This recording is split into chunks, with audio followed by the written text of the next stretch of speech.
सावन का महीना चल रहा है और ऐसे में एक खबर सामने आती है कि सोने के जो दाम हैं वो एक बार फिर से बढ़ गए हैं। सोने की कीमत में 1,000 रुपए का इजाफा हुआ है। सोना 1,01,000 का हो गया है।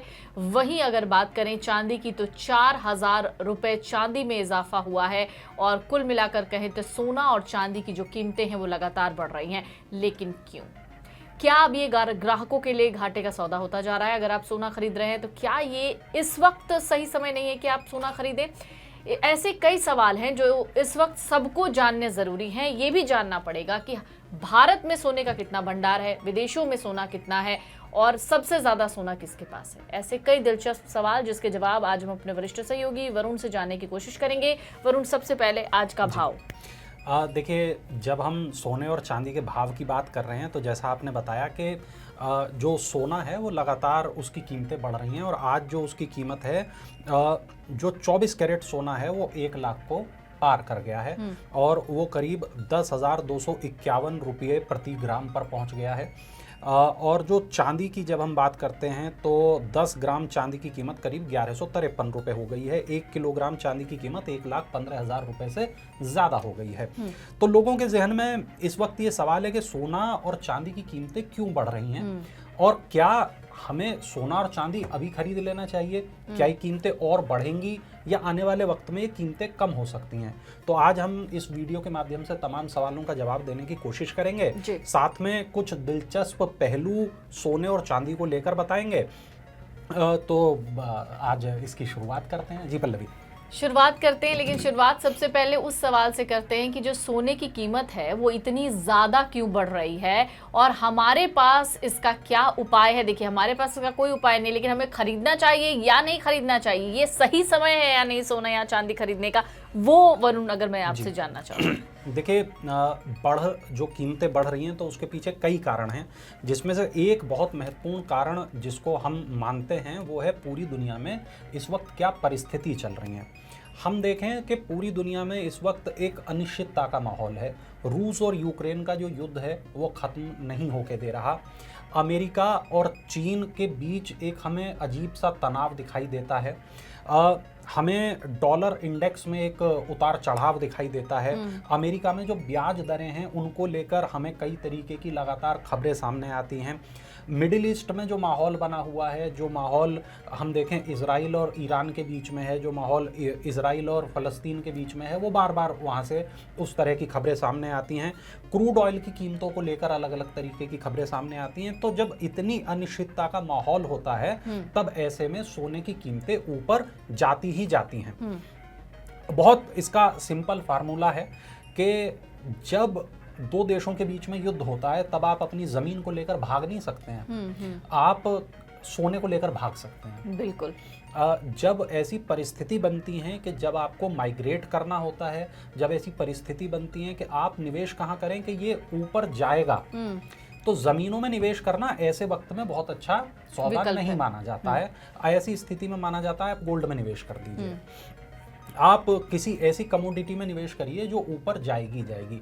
हालांकि बहुत सारे जो शेयर मार्केट के इन्वेस्टर हैं वो इस बात से सहमत नहीं होते।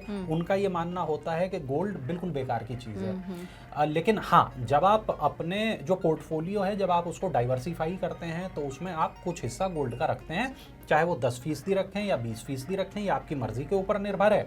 लेकिन हाँ, बगैर गोल्ड के आप अपने पोर्टफोलियो की कल्पना नहीं कर सकते हैं।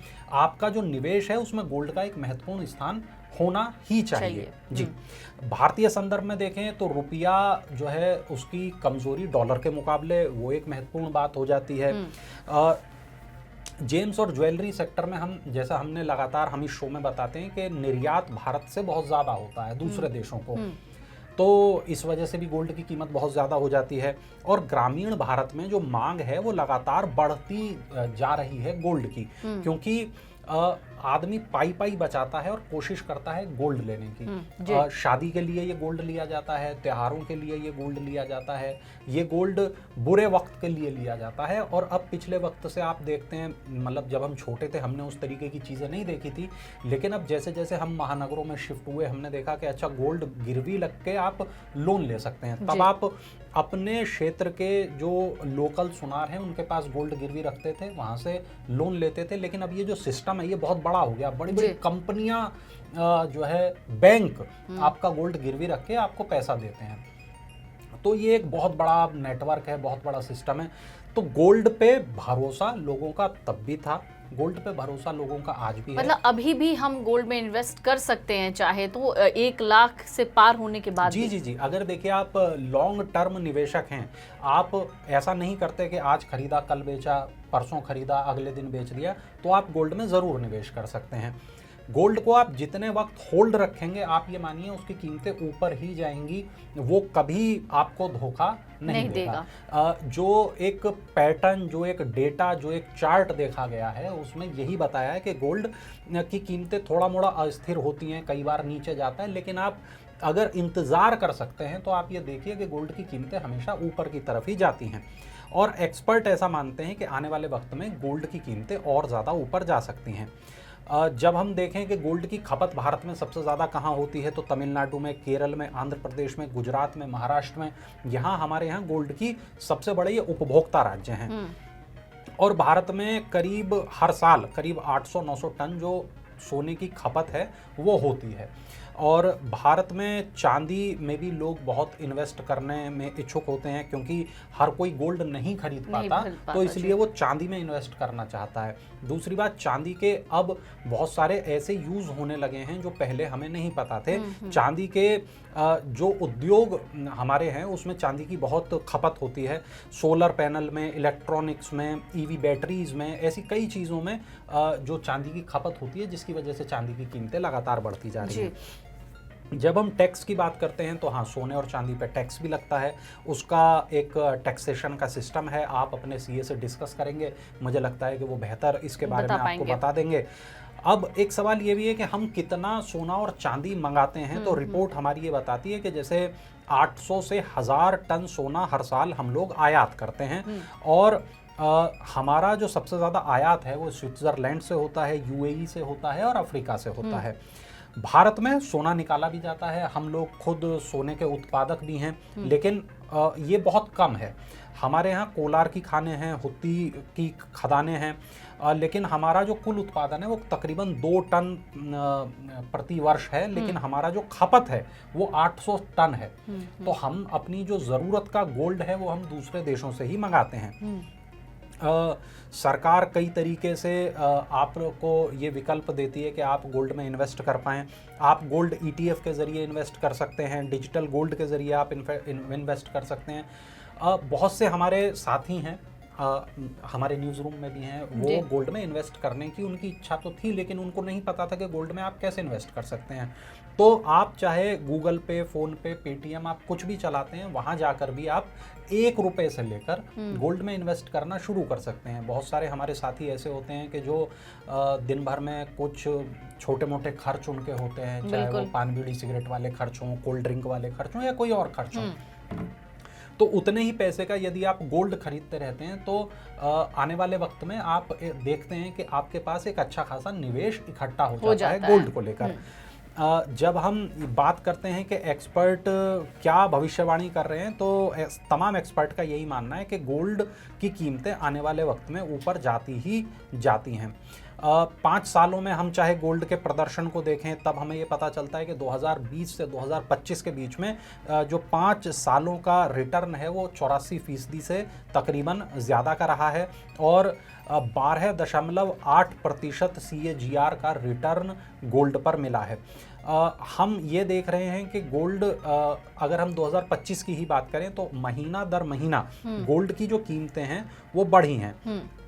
आप देखिए, डॉलर की कमजोरी रही, चीन में मांग बढ़ने की बात रही, ईरान और इजराइल का तनाव रहा, क्रूड में उछाल रहा, फेड रेट फ्रीज की संभावना थी, स्टॉक मार्केट में अस्थिरता थी, यूक्रेन के युद्ध की बात थी, भारत में त्योहारों का मौसम था, शादियों का सीजन था, एफआईआई निवेश में गिरावट आई, रुपए में कमजोरी आई, चाइना की इकोनॉमी को लेकर खबरें आई, अमेरिका में महंगाई को लेकर खबरें आई। तो तमाम वजह थी कि गोल्ड में जो कीमतें हैं वो लगातार हमें बढ़ती नजर आई। जब हम ये बात करते हैं कि वर्ल्ड गोल्ड काउंसिल की जो रिपोर्ट्स हैं वो क्या कुछ कहती हैं, तो हमें कुछ महत्वपूर्ण यहाँ पर पॉइंट पता चलते हैं। हमें यहाँ पर ये भी पता चलता है कि जुलाई के महीने में ये जो दाम है गोल्ड के, यहाँ पर हमें बढ़त देखी गई, देशी बाज़ारों में हमें बढ़त देखी गई, ईटीएफ निवेश में हमें बढ़त देखी गई, और आरबीआई भी अपना जो गोल्ड का भंडार है उसको बढ़ाता हुआ देखा गया। हमने कुछ वक्त पहले एक रिपोर्ट तैयार की थी, दुनिया भर के केंद्रीय बैंक जो है वो गोल्ड में निवेश कर रहे हैं, सोने की खरीद कर रहे हैं, और ये एक बिल्कुल ठीक बात है। हमारे पास, हमारे देश के पास तकरीबन 800, 850, पौने 900 टन के करीब गोल्ड है, और हमने तकरीबन 57 टन हमने नया गोल्ड यहाँ पर खरीदा है। भारत दुनिया में 7वां ऐसा देश है जिसके पास सबसे ज़्यादा गोल्ड है, और भारत का जो तकरीबन आप देखें कि 500 टन से ज़्यादा जो गोल्ड है वो भारत के अंदर ही उसका भंडार है, और 348 टन जो है वो हमने विदेशों में, बैंक ऑफ इंग्लैंड वगैरह में हमने वो गोल्ड रखा हुआ है। तो गोल्ड को लेकर ऐसी बहुत सी चीज़ें हैं जिस पर हम लोगों को जानकारी होनी चाहिए। पल्लवी, जैसा मैंने बताया, तकरीबन 880 टन गोल्ड भारत के पास है। जो मार्च 2024-25 का जो फाइनेंशियल ईयर हम देखते हैं तो तकरीबन 57 टन हमने नया गोल्ड लिया। इसमें से करीब 511 टन गोल्ड जो है वो ऐसा है कि जिसका हम ये बताते हैं कि भंडारण हमारे पास है। कुछ भंडारण ऐसा है कि जो बैंक ऑफ इंग्लैंड में रखा हुआ हमारा गोल्ड है। तो ये जो पूरा गोल्ड है, इसकी वजह से क्या होता है कि हमने एक जगह गोल्ड को रखना भी नहीं चाहिए, क्योंकि अलग अलग जगहों पर रखना चाहिए। जो गोल्ड भारत में भी है उसको भी हमने अलग अलग जगहों पर रखा हुआ है। नेटफ्लिक्स पर एक बहुत मशहूर सीरीज आई थी मनी हाइस्ट करके, तो उसमें गोल्ड को लेकर तमाम ऐसी घटनाएं दिखाई गई कि गोल्ड की किस तरीके से चोरी कर ली गई। तो कोई भी जो देश है वो ऐसी घटना ना हो, ये तो बिल्कुल फिल्मी चीज़ें हैं। तो उसके लिए हज़ारों तरीके की लेयर्स होती हैं सुरक्षा को लेकर, और उनको अलग अलग गोल्ड को रखा जाता है ताकि कोई भी ऐसा दुस्साहस करने की हिम्मत ही ना करे। दुनिया में तकरीबन जब हम सोने की बात करते हैं तो 2 लाख टन से ज़्यादा सोना मौजूद है। 48% सोना जो है वो गोल्ड की ज्वेलरीज में लोग इस्तेमाल करते हैं। 21% दुनिया भर के जो सेंट्रल बैंक हैं उनके पास सोना रखा हुआ है। 17% जो सोना है वो मुद्राओं में, बार में, ETF के रूप में मौजूद है, और 14% जो दुनिया का सोना है वो टेक्नोलॉजी और इलेक्ट्रॉनिक्स में इस्तेमाल होता है। भारत की जब हम बात करते हैं तो भारत के पास भी बहुत सारा सोना है, और भारत के पास जो सोना है वो दरअसल आभूषणों में बहुत ज़्यादा इस्तेमाल हुआ है, और मंदिरों में बहुत हमारा जो गोल्ड है वहाँ पर रखा हुआ है। तिरुपति मंदिर की बात करें, पद्मनाभ स्वामी मंदिर की बात करें, सिद्धिविनायक मंदिर की बात करें, तो वहाँ पर बहुत सारा सोना रखा हुआ है। अब बात करें कौन से देश, जो आपने कहा था कि किन के पास सबसे ज़्यादा सोना है, तो अमेरिका के पास तकरीबन 8133 टन गोल्ड है। जर्मनी के पास 3300 टन से ज़्यादा गोल्ड है। इटली के पास तकरीबन 2400-2500 टन गोल्ड है। इसके बाद फ्रांस के पास तकरीबन 2400-2450 टन गोल्ड है। रूस के पास 2000 टन से ज़्यादा गोल्ड है। चीन के पास 2000 टन से ज़्यादा गोल्ड है, और फिर भारत का नंबर है जिसके पास 880 टन के आसपास गोल्ड है। कुल मिला के 7वां नंबर जो आपने भारत का बताया था। हमारे बाद नीदरलैंड का नंबर है, उसके बाद जापान का नंबर है, तुर्की का नंबर है। और आप देखें कि जैसा मैं बताता हूँ बार बार कि गोल्ड एक उस तरीके की चीज़ है, जब मुश्किल परिस्थिति आती है इंसान के जीवन में, जब उसको परेशानियां अनुभव होती हैं, तो सबसे पहले घर वाले गोल्ड की तरफ देखते हैं। बिल्कुल। अब पूरी दुनिया में जब ऐसी स्थिति बनती है तो चाहे वो रूस यूक्रेन युद्ध की वजह से बनी हो, चाहे चीन ताइवान तनाव की वजह से बनी हो, चाहे वो इजराइल और उसके जो पड़ोसी देश हैं उनके बीच जो तनाव के हालात हैं उसकी वजह से वो स्थिति बनी हो। जब शेयर मार्केट दुनिया के अस्थिर हो जाते हैं तो लोग सोने में निवेश करते हैं। लोगों को लगता है कि अब कुछ भी सेफ नहीं है, केवल सेफ अगर कुछ है तो गोल्ड यहाँ पर सेफ है। और डॉलर जब जब कमज़ोर पड़ता है, क्योंकि अगर आपको डॉलर का रिजर्व बढ़ाना है या आपको गोल्ड का रिजर्व बढ़ाना है तो लोग गोल्ड के रिजर्व को ही बढ़ाना चाहेंगे। लोग डॉलर के रिजर्व को, जो दुनिया के देश हैं वो डॉलर के रिजर्व की अपेक्षा गोल्ड के रिजर्व में इन्वेस्ट करना ज़्यादा महत्वपूर्ण समझते हैं। अब एक बहुत महत्वपूर्ण सवाल है कि चांदी इतनी महंगी क्यों हो रही है? तो चांदी की जब हम बात करते हैं तो चांदी जो है वो उसका इस्तेमाल होता है इलेक्ट्रिक वाहनों में, सोलर पैनल में और बैटरियों में। चांदी का इस्तेमाल इसलिए भी होता है क्योंकि जो सोलर एनर्जी है उसका दायरा बढ़ रहा है। कल हम इस पे चर्चा भी कर रहे थे कि भारत जो है वो जो सोलर एनर्जी है उसमें बहुत ज़्यादा इन्वेस्ट कर रहा है। अब जो लोग गोल्ड नहीं खरीद पाते वो लोग चांदी खरीदते हैं। हमारा जो ग्रामीण भारत है वहाँ पर चांदी को लेकर हमेशा से क्रेज़ एक रहा है। हम देखते हैं, चाहे वो आप राजस्थान की तरफ का इलाका देख लीजिए या थोड़ा सा आप देखेंगे जो पूर्वी उत्तर प्रदेश का इलाका देखिए, बिहार के इलाके देखिए, लोग अपने पैरों में चांदी के मोटे मोटे कड़े आपने महिलाओं को पहने देखा होगा, गले में वो चांदी का बहुत मोटा मोटा आपने पहने देखा होगा।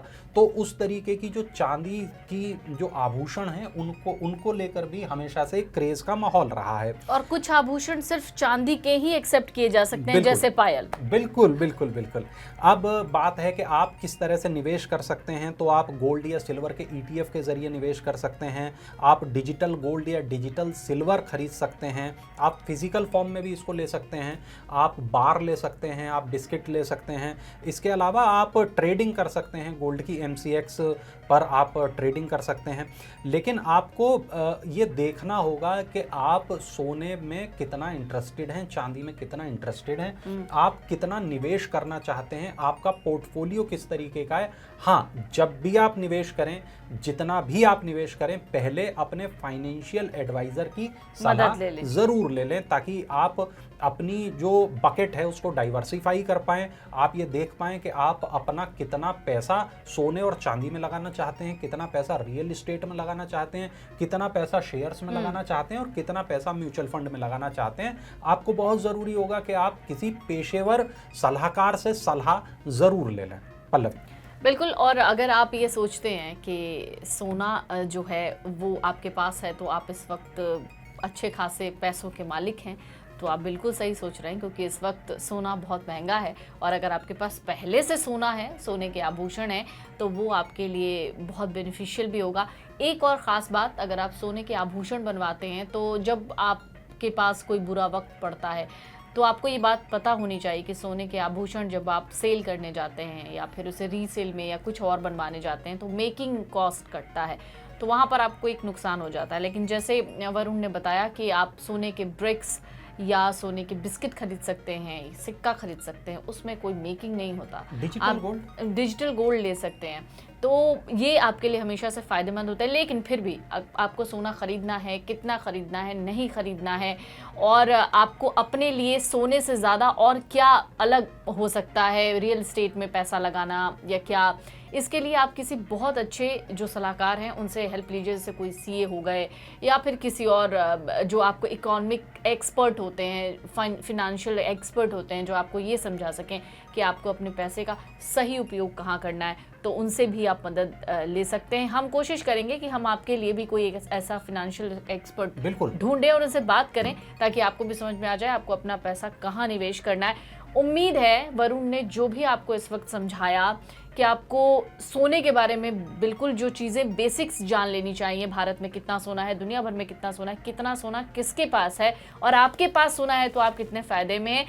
अगर आप ये समझ गए तो बहुत अच्छा है, इस वीडियो को आप आगे बढ़ाइए। लेकिन अगर आप अभी भी नहीं समझे हैं तो कमेंट बॉक्स में लिखकर ज़रूर हमें भेजिएगा सवाल, ताकि हम आपके सवालों का सही जवाब आपको दे दें। और आपने खुद अपने लिए क्या सोचा है? आपको क्या लगता है सोने में पैसा लगाना यानी गोल्ड ज्वेलरीज जाते खरीदना, जाते गोल्ड खरीदना? एक मैं कहानी जरूर बिल्कुल। अपने दर्शकों को बता दूं। एक इन्वेस्टर हैं दुनिया के जाने माने, उनका नाम है वॉरेन बफे। वो कहते हैं सोने की कोई उपयोगिता नहीं है, और पूरी दुनिया में जैसा हमने बताया कितना सोना है, अगर पूरी दुनिया के सोने को हम पिघला दें और इसको एक क्यूब की शक्ल दे दें तो तकरीबन एक जो दीवार होगी वो 68 फीट की होगी। अच्छा, यानी बस दुनिया में इतना ही सोना है, 68 फीट 68 फीट 68 फीट 68 फीट, बस इतना ही सोना है दुनिया में। गहने बनाने के अलावा उनका ऐसा मानना है इसकी कोई उपयोगिता नहीं है। इसके उलट यदि आपके पास ज़मीन है तो ज़मीन पर आप खेती कर सकते हैं, साल दर साल आमदनी कर सकते हैं, और कंपनियों के शेयरों में पैसा लगा सकते हैं। कंपनियां बिजनेस करेंगी, आपको फ़ायदा होगा, लंबे समय तक पैसा बना रहेगा। बफे सोने को एक डेड इन्वेस्टमेंट मानते हैं। आप क्या मानते हैं? ज़रूर कमेंट करें, ज़रूर बताएं आपके लिए सोना कितना महत्वपूर्ण है। बिल्कुल। और आपको क्या लगता है सोने में निवेश करना चाहिए या रियल एस्टेट में? ये ज़रूर लिखकर हमें बताइए ताकि हमें भी पता चल सके कि आप खुद क्या सोचते हैं। बहुत बहुत शुक्रिया आप सभी का हमारे साथ इस वक्त जुड़े रहने के लिए। अगर आप ये वीडियो YouTube पर देख रहे हैं तो हमारे चैनल को सब्सक्राइब कर बेल आइकन दबाएं, और Facebook पर देख रहे हैं तो हमारे पेज को लाइक करें।